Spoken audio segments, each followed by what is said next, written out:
Почитувани сограѓани, бевме сведоци на бескрупулозно кршење на деловникот на Собранието и на Уставот на Република Македонија.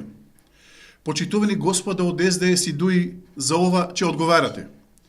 ВМРО ДПМН како зрела и демократска партија ги искористи сите можни демократски инструменти за да спречи донесување на закон кој не е во согласност со Уставот на Република Македонија и не е во духот на меѓуетничките односи.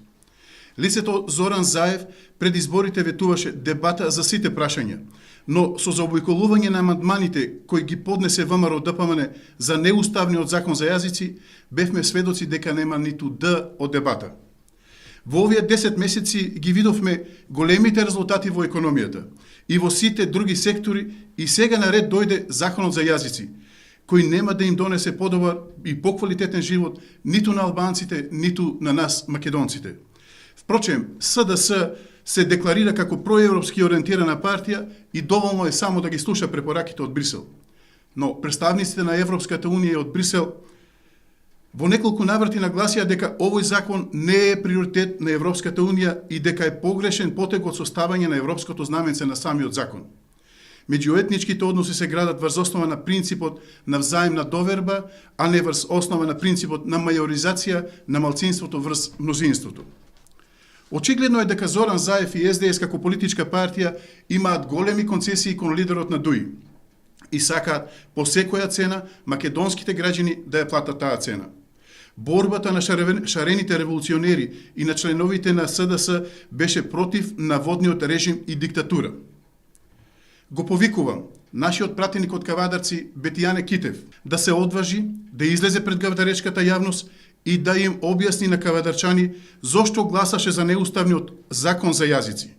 11 години се борија против наводниот режим и за наводна демократија, а во ова нивната демократија се затворија во своите домови чувани од полицајци. Од што се плашат пратениците на СДС? Од кого ги чуваат полицајците?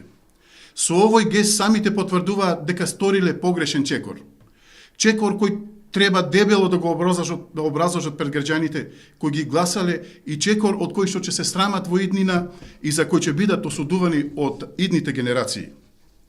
Почитувам Бетијане.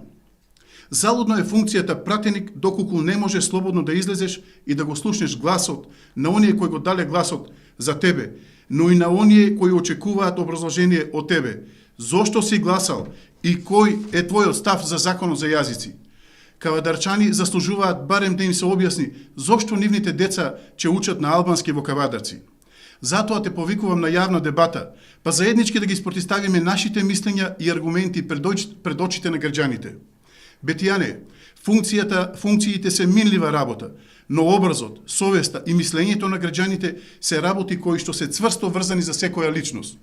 Истовремено, сакам да им укажам на нашите сограѓани дека ВМРО, како и секогаш, така и сега, ќе застане на браникот на државните интереси и ќе ги искористи сите демократски инструменти во иднина.